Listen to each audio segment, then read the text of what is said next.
Durante años, más de 6.000 piezas arqueológicas permanecieron ocultas dentro de una casa en Tumaco en medio de sospechas de tráfico ilícito y una red silenciosa de guaquería nacida de la necesidad.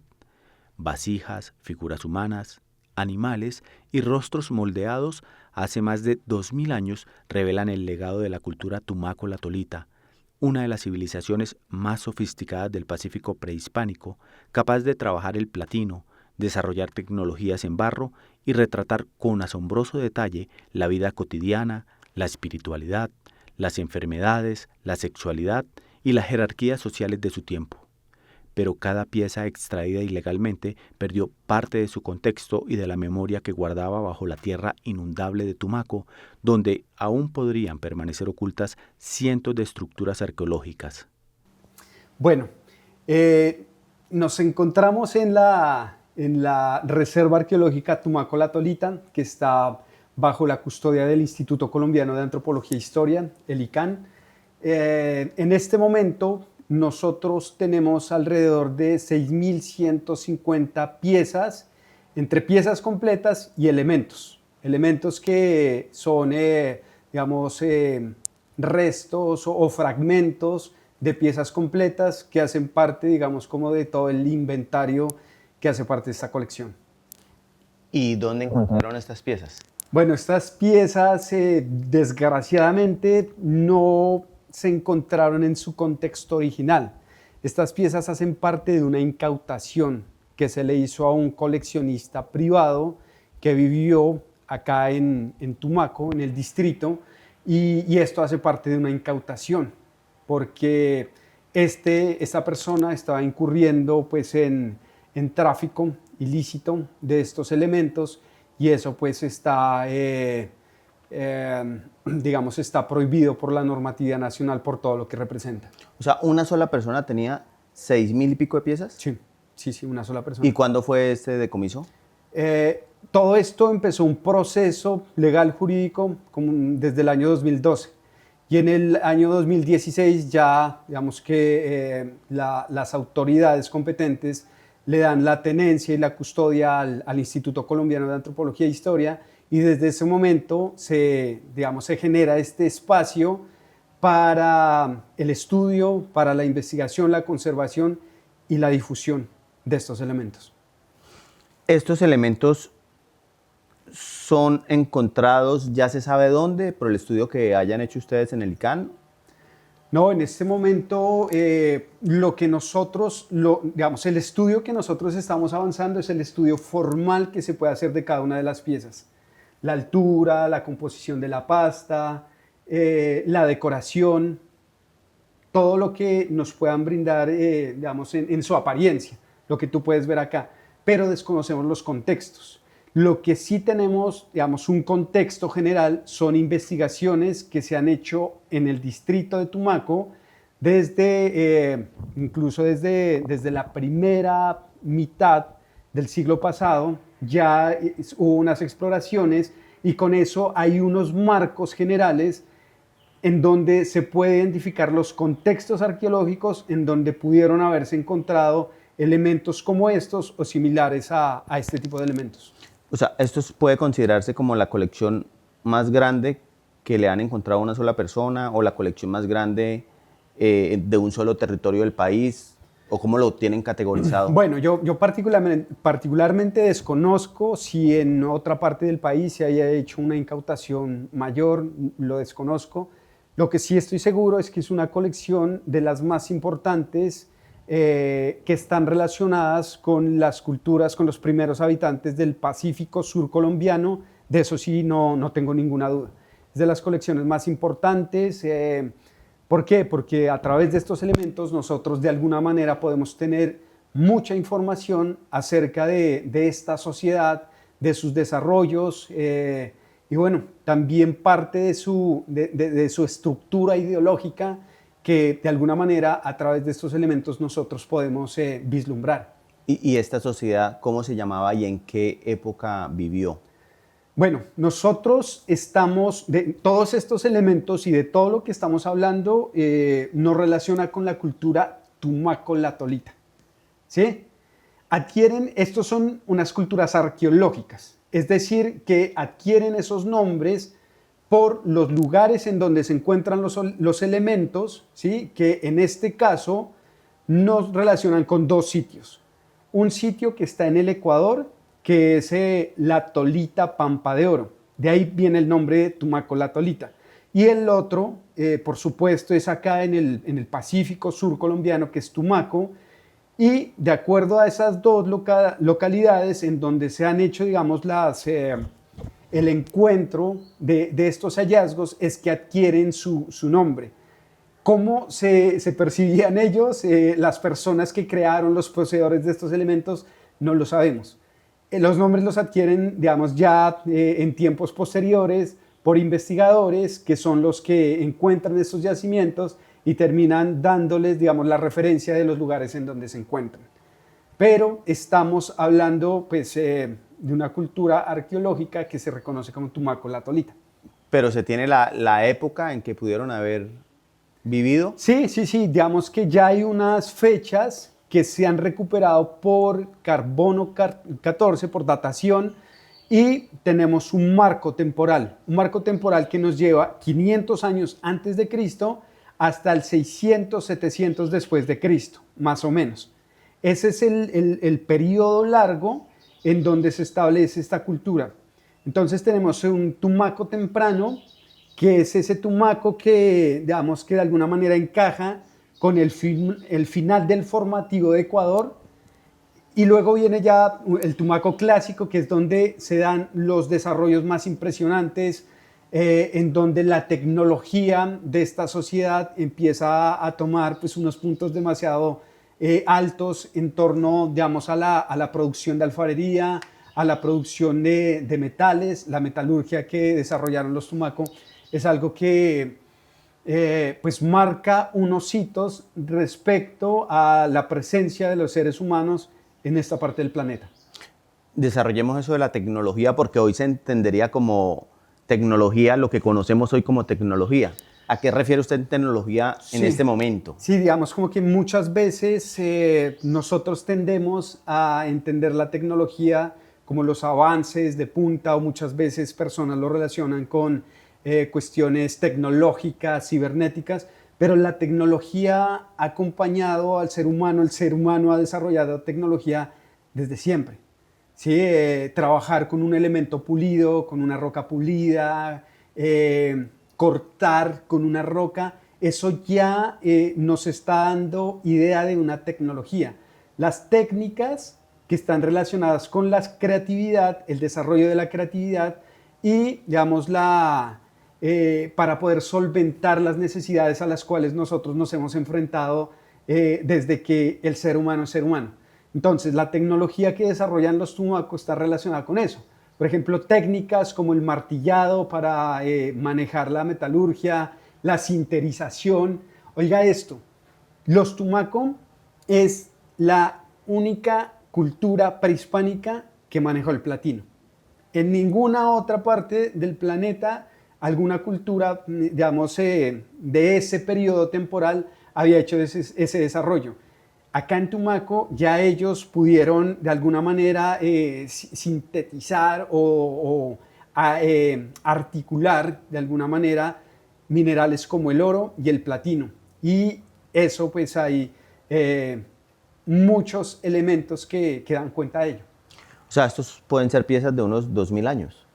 Sí, posiblemente. Y una colección como estas está aquí en Tumaco, ¿y dónde más podría uno encontrar una colección así en Colombia, digamos? No, una colección tan grande de esta cultura, la más grande está acá, es esta. Y está acá, en la Reserva Arqueológica Tumaco, que está bajo la custodia del Instituto Colombiano de Antropología e Historia. Hay muchos elementos disgregados, no solo en Colombia, sino en muchas partes del mundo. ¿Por qué? Debido al expolio que se hizo por coleccionistas desde la segunda, desde la primera mitad del siglo XX, muy seguramente, coleccionistas privados que lo que hacían era comerciar con estos elementos. Entonces, hoy día tú puedes ir a muchos museos en cualquier parte del mundo y se encuentran estos elementos. ¿Por qué? Porque la cultura tumaco es una cultura ampliamente conocida, difundida. La plástica tumaco es reconocida a nivel mundial y muchas personas se aprovecharon de todo esto, generaron procesos grandes de huaquería en el territorio y eso alimentó ese tráfico ilícito que de alguna manera el instituto está haciendo presencia en el territorio precisamente para divulgar el valor que tienen estos elementos para las comunidades actuales y para la comprensión del pasado profundo del Pacífico. No, solo una precisión, ¿qué es el expolio? El expolio es el tráfico ilícito. Ya. El expolio es cuando las personas indiscriminadamente se apropian de algo. ¿Qué es este caso? Claro. ¿Y qué sabemos de esta persona? ¿Quién era? ¿Vivía aquí en Tumaco? ¿O quién era? Este señor es reconocido, su nombre es Julio César Polo. De hecho, hemos tenido cierto contacto con los familiares. Ellos argumentan, digamos, en un primer momento, esta intención que tenía Julio César Polo de crear un museo, pero más adelante, pues sí se sabe de algunos movimientos de comercio ilegal de este tipo de elementos que de alguna manera llevaron a que las autoridades lo requiriera, le pidiera que por favor hiciera, digamos, todo el proceso de, digamos, como de legalización de la tenencia, que es lo que pide el ICANN. El ICANN no le va a quitar nada a ninguna persona. Lo que quiere el ICANN en este momento es que esos elementos estén, digamos, bajo un inventario, que sepamos todos los colombianos lo que tenemos. Si es dado caso tú, como periodista, en algún momento quieres hacer el reportaje de algún elemento de esto, si lo tiene una persona, tú le dices al ICANN, mire, yo voy a hacer un reportaje de unas piezas tumaco, entonces sabemos quién las tiene, cómo están, en qué, digamos, situación se encuentran esos elementos. Y eso es lo que quiere el ICANN bajo, digamos, el proceso de tenencia, cosa que no se hace si estos elementos se comercian de manera ilegal, si se sigue alimentando el tráfico y los procesos de huaquería que de alguna manera han deformado la posibilidad que tenemos nosotros colombianos de conocer la historia profunda. ¿Y esto estaba en una casa? ¿Todo en una casa? Sí, esto estaba en la casa del señor que mencionamos, del señor Polo, y se hizo la incautación acá en la ciudad de Tumaco. Entonces, pues él de alguna manera logró, vamos a alimentar esta colección por procesos de huaquería. Él se convirtió en un especialista. Hay que tener claro, digamos, que de alguna manera estos territorios del Pacífico han estado por fuera de las dinámicas del centro del país. Entonces, el hecho de que en ese momento no haya existido presencia del Estado, pues eso de alguna manera facilitaba a que se dieran ese tipo de procesos. Entonces él fungía de alguna manera como especialista. De hecho, conocieron de alguna manera esta cerámica, que incluso ellos empezaron a hacer algún tipo de intervención dentro de estos elementos. Se convirtieron en unos especialistas, y no solo él, sino otras personas de su familia. ¿Y qué se sabe de él? El señor Julio César Polo, él falleció. ¿Hace cuánto? Él falleció, yo creo que cometiría una imprecisión porque no tengo ese dato claro. Sí, pero ¿y sabe de cuántos años más o menos tenía él? No, tampoco. Digamos, pero ya era un señor mayor. Sí, ya era un señor de edad. ¿Y los familiares de él siguen aquí en Tumaco? Sí, con los sobrinos hemos tenido la posibilidad de hablar. De hecho, el instituto tiene un programa que es Palabra, Imagen y Memoria, en donde de alguna manera también queremos ahondar en ese tipo de procesos, porque de alguna manera ha hecho parte de la historia del país, quieras o no, ¿sí? Desgraciadamente para algunos procesos, sobre todo para la arqueología y para la posibilidad de tratar de comprender de mejor manera el pasado. En eso sí, digamos, la guaquería es el enemigo número uno. ¿Por qué? Porque el guaquero lo que hace es dañar los contextos. Entonces, sin un contexto vamos a perder la información, vamos a perder las evidencias. Y eso es lo grave de todo esto. Porque es que una cosa es tener tú la pieza que le puedes hacer todos los análisis, puede tener todo el valor del mundo, pero si no sabemos cómo se encontró, si se encontró en una tumba, si se encontró en un contexto doméstico, si se encontró en un taller, entonces perdemos toda la información que nos puede permitir de alguna manera esa construcción del pasado complejo de lo que hoy es Colombia. ¿Y se sabe el que dijo, que cómo lo encontró, que si fue todo de una vez, de a poco, si fue comprando? Es muy seguramente se dio eso, digamos, por diferentes momentos, por diferentes formas. Se sabe que de alguna manera el señor Julio César Polo tuvo un reconocimiento acá en Tumaco. Entonces las personas empezaron a hacer de alguna manera trueque de piezas. Entonces, como el señor, la familia Polo eran reconocidos comerciantes, ellos tenían un almacén de víveres y abarrotes. Entonces la gente, en la necesidad grande que ha padecido el Pacífico durante mucho tiempo, entonces se dieron cuenta que este señor podía cambiar esas piezas que abundaban en las veredas, en las zonas alejadas de acá de Tumaco. Entonces la cambiaban. Traían una pieza, una cabeza, la cambiaban por una libra de arroz, por una olla, por cosas que la gente necesitaba. Eso es lo que se conoce como la guaquería por necesidad. Pero esa guaquería por necesidad está alimentando unas redes mayores de gente que se está apropiando de este patrimonio. O sea, eso todavía ocurre. Sí, eso desgraciadamente ocurre, pero digamos que esa es una de las apuestas del Instituto Colombiano de Antropología e Historia. Esa es una apuesta de la regionalización del instituto. Por eso hoy día nosotros hacemos presencia en regiones como Tumaco, tan alejadas en el Pacífico, para poder democratizar la información, para que todos los colombianos sepamos o tengamos alguna información de cuál es la importancia de estos elementos. Porque todas las personas pueden de alguna manera hacer una lectura de estos elementos, que estos son elementos de indios, que son elementos antiguos, ¿sí? Pero la idea es que todos los colombianos tengamos la posibilidad de que giremos en torno a la valoración positiva de estos elementos, tratemos de cuidarlas comunitariamente, tratemos de dar aviso, en este caso al ICANN, para que comunitariamente se puedan lograr unos procesos positivos para toda la nación. ¿Usted sabe si esto tiene un cálculo del valor económico? No, digamos que los elementos patrimoniales no se pueden tasar económicamente. El valor que encierran estos elementos trasciende cualquier número, cualquier cuantía. Esto, digamos que acá subyace la esencia, el espíritu, ¿sí? O sea, es algo que no se puede tasar económicamente.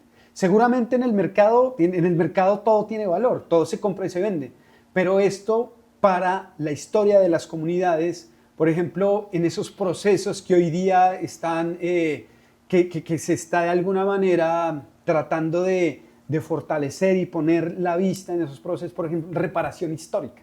¿Por qué se hace una reparación histórica? ¿Con qué fin? ¿Sí? Es para contar esas historias que muchas veces las comunidades desconocen.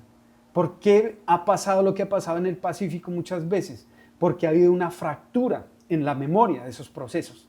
Entonces, si nosotros no tenemos estos elementos para contar el pasado, para de alguna manera saber que lo que sucede en estos momentos son procesos muy cortos, como llamémoslo así, por ejemplo, el proceso del conflicto armado que se ha vivido acá es un periodo demasiado pequeño para la amplísima historia de lo que es el Pacífico. Entonces, si nosotros no tenemos estos elementos, la gente no tiene referencias y no podríamos contar la rica historia de lo que es estos territorios. Volvamos al señor Polo. Usted decía que tenía una relevancia en Tumaco. ¿A qué refiere? ¿Porque era comerciante o porque era político? ¿Por qué? Era una figura porque de todas maneras era una persona que sabía, conocía, que se había empapado, de alguna manera se había convertido en especialista. Entonces era una figura pública que hablaba acerca de la cultura tumaco, ¿sí? Pero, pues, digamos, paralelo a esa noble causa que quizá tuvo en algún momento de crear un espacio de memoria tumaco y todo esto, pues desgraciadamente también incurrió en ese otro tipo de prácticas que, pues, de alguna manera tenemos que corregir, tenemos que conocer, porque eso también hace parte de la historia, y no solo de acá de Tumaco, en muchas partes del país se ha dado eso. Y pues el instituto tiene que tener ya suficiente madurez para poder abordar este tipo de procesos, para que entre todos podamos reflexionar y podamos llegar a buen término y pues avanzar en otro tipo de procesos que sean mucho más democráticos, más comunitarios, en donde haya procesos de verdad que nos lleven a la patrimonialización de estos elementos. Es decir, que todos de alguna manera estemos conscientes del gran valor que encierran estos elementos para la vida de cada uno de nosotros, de los colombianos. Usted decía ahorita lo que significa, digamos, el periodo de la violencia versus los años que puedan tener estas piezas. Ahorita están aquí en unos diálogos con lo que se conoce como la coordinadora guerrillera.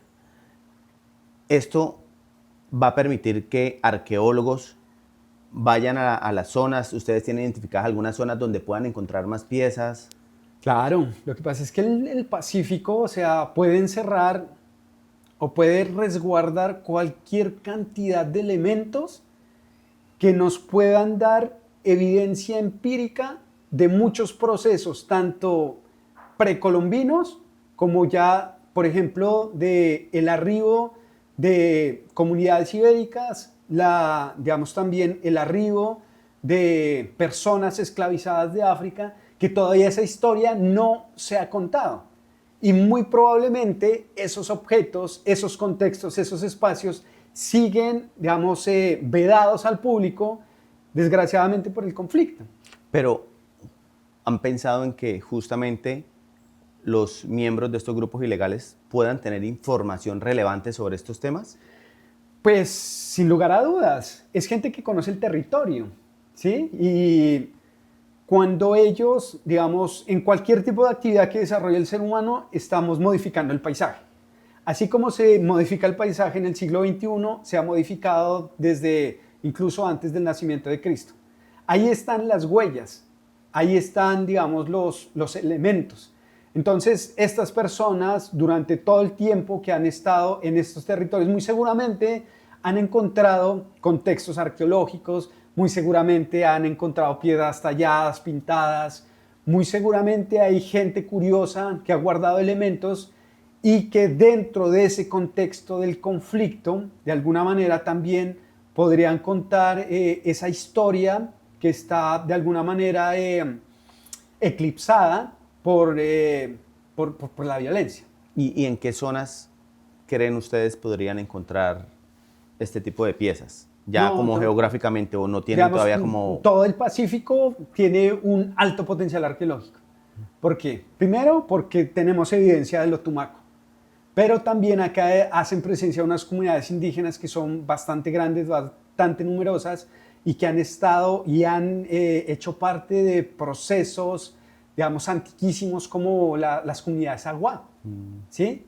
Pero antes de los Aguá, algunas, digamos, personas pertenecientes a estas comunidades, digamos, que de alguna manera ellos identifican su origen en los Sindaguas.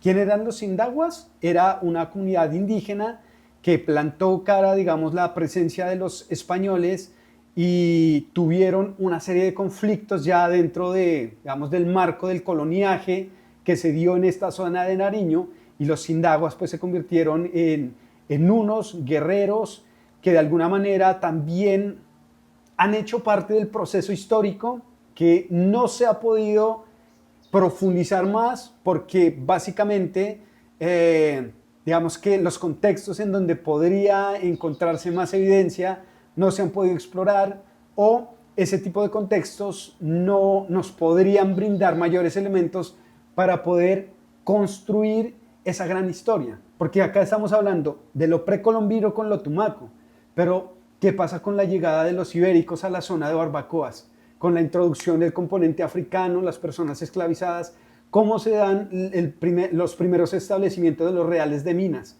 Entonces la arqueología, la historia, la antropología, la presencia del Instituto Colombiano de Antropología e Historia acá en el Pacífico nos puede dar la posibilidad de construir esas historias, pero ya no contadas desde el centro, sino contadas con los mismos pobladores y tratando cada vez más de que los investigadores se formen en el territorio para poder solventar esos procesos de, digamos, como de investigación y de estudios que se puedan dar acá en el Pacífico. ¿Qué tipo de piezas hay aquí y como qué significan? No sé, ¿saben por qué las hacen así? ¿Por qué tienen unas tonalidades diferentes? ¿Por qué las formas? Sí, esas son tipologías cerámicas. Y las tipologías cerámicas lo que te están contando son periodos, son momentos, son tendencias, modas. ¿Sí? Entonces, por ejemplo, para el tumaco más temprano tenemos ciertas formas que quedan en desuso para tumaco intermedio y para tardío. Entonces, esas modas es como hoy día nosotros tenemos tendencias, la tendencia de la moda. ¿Cuál es la tendencia, por ejemplo, en las casas, en los hogares, las vajillas? ¿Sí? Son un momento, una cronología. Entonces, lo que nosotros podemos ver acá en cada decoración, en cada forma, son momentos. Cada una de estas piezas nos puede contar una historia. Estas vasijas, o sea, la utilidad es variable. Hay para contener, hay para cocinar, hay para servir, hay para almacenar, hay para enterrar. ¿Sí? Entonces aquí lo que nosotros podemos tener es la posibilidad también de conocernos a nosotros mismos como seres humanos. Y esto es fantástico porque nos permite poder entender de primera mano, poder conocer los elementos. Estos elementos los hicieron personas como tú, como yo, mujeres, hombres, niños, hace miles de años. Y hoy nosotros tenemos la posibilidad de poder ver la tecnología, la creatividad, el ser humano acá en el Pacífico. ¿Sí? Esto nada tiene que ver con procesos de violencia, con siembra de coca, ni nada de eso. Esto fue muchísimo antes de cualquier cosa. Pero sí nos permite poder pensar todos los procesos subsiguientes que nos traen hasta ahora, por ejemplo, a eso, como a diálogos de paz. ¿Y qué tiene que ver con todo esto? Somos la complejidad de los seres humanos. Bueno, ¿y qué tipo de piezas hay? ¿Cómo las clasifican? ¿Como vasijas? Como... Sí. No, acá tenemos dentro de esa colección de 6.150 piezas, tenemos desde vasijas, tenemos alcarrazas, tenemos cuencos trípodes, cuencos mamiformes, ¿sí? ¿Alcarrazas qué son? Las alcarrazas son unas vasijas Ya. que sirven para contener líquidos.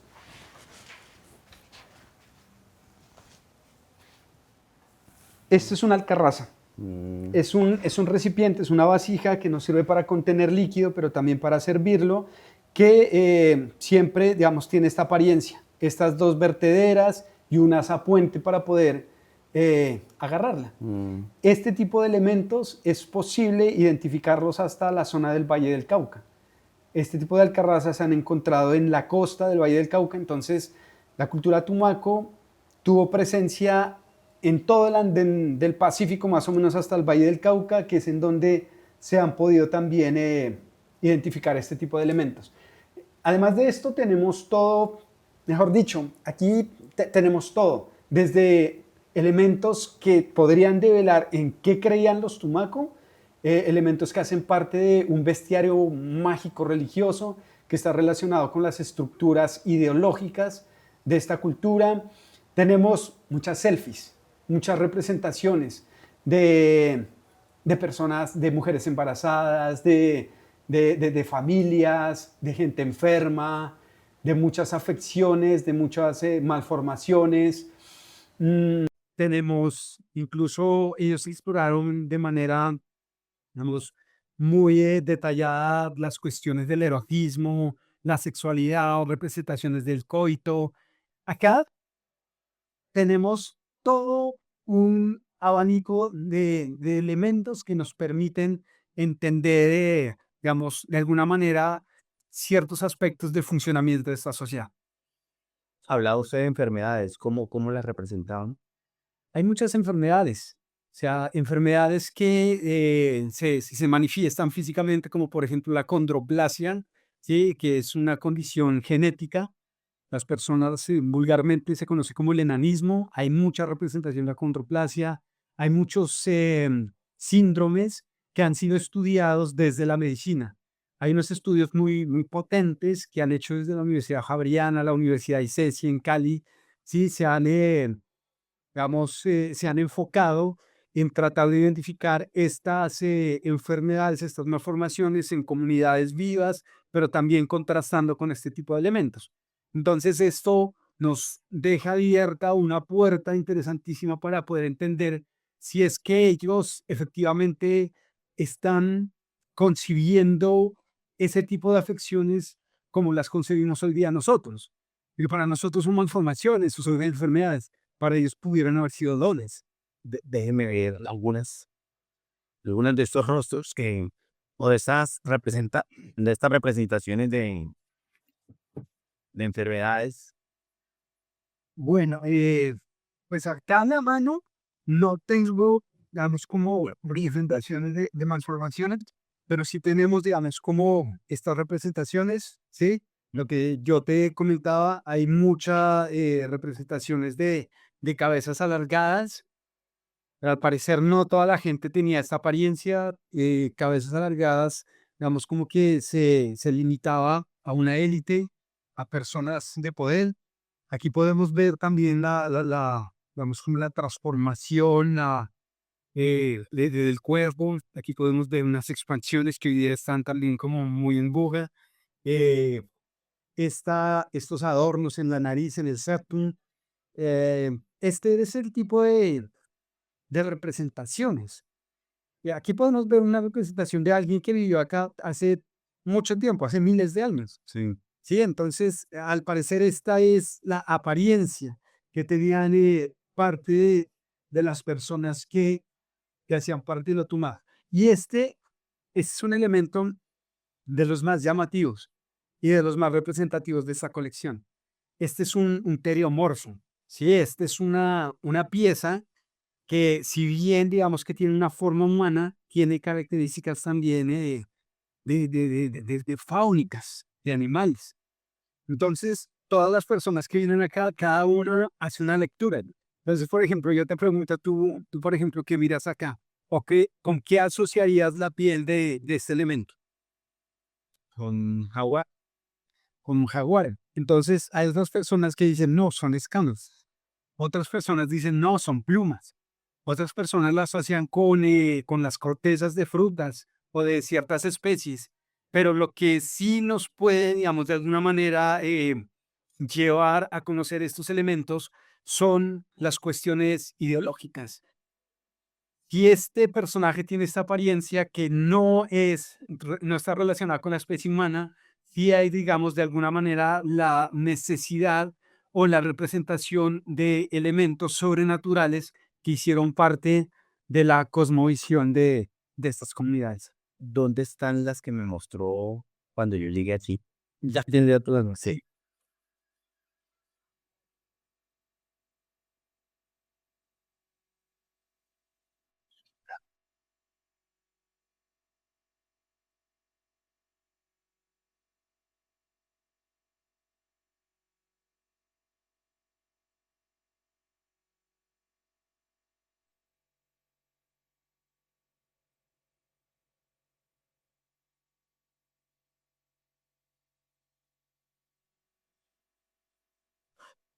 Bueno, entonces aquí tenemos la representación de un individuo vamos, con claras características de acondroplasia.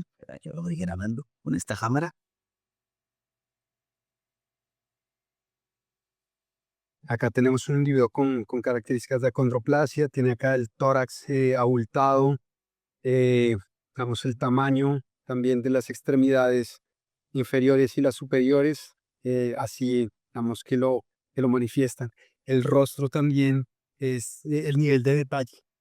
Acá podemos ver este es un síndrome, es el síndrome de Apert. Es un síndrome que, como se puede ver, sí, los individuos muy seguramente tendrían ese abultamiento acá en el fronto occipital, que se da por una condición genética.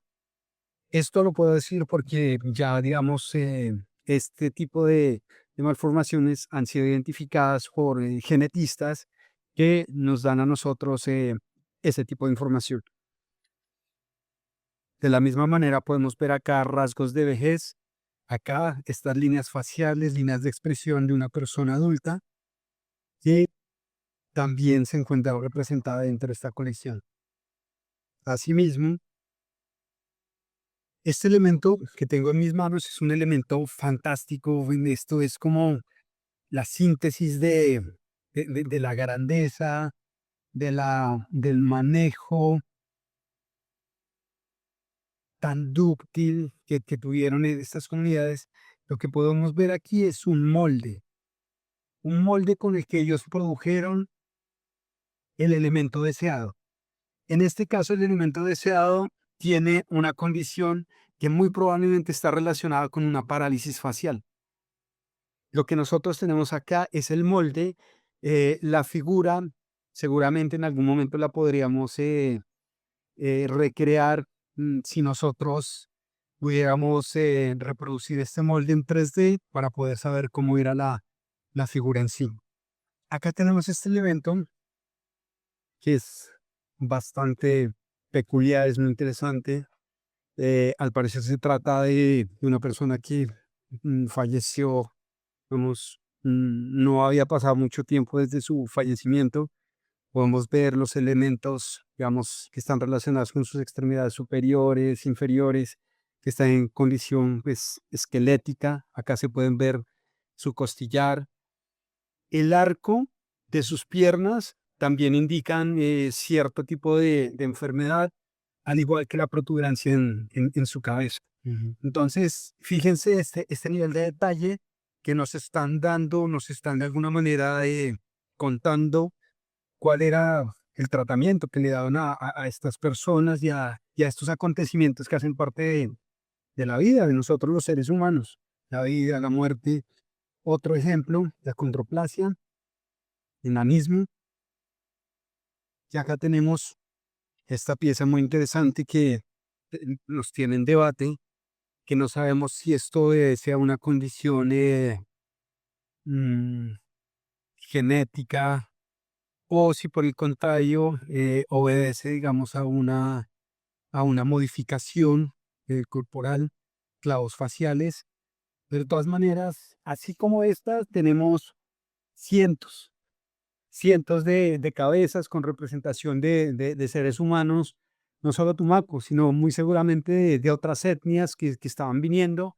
Tenemos presencia de animales de la zona, pero también representación de otro tipo de animales, como por ejemplo llamas. Las llamas no se encuentran en esta zona del Pacífico, las llamas están más presentes hacia los Andes centrales. La representación de llamas, eso sin lugar a dudas denota un intercambio, comercio que hubo entre estos contextos. Hoy, esta colección, considerada una de las más importantes del sur del Pacífico colombiano, no solo rescata objetos antiguos, devuelve fragmentos esenciales de la historia humana y de una civilización que entendió el arte, la medicina y la naturaleza mucho antes de la llegada de Occidente.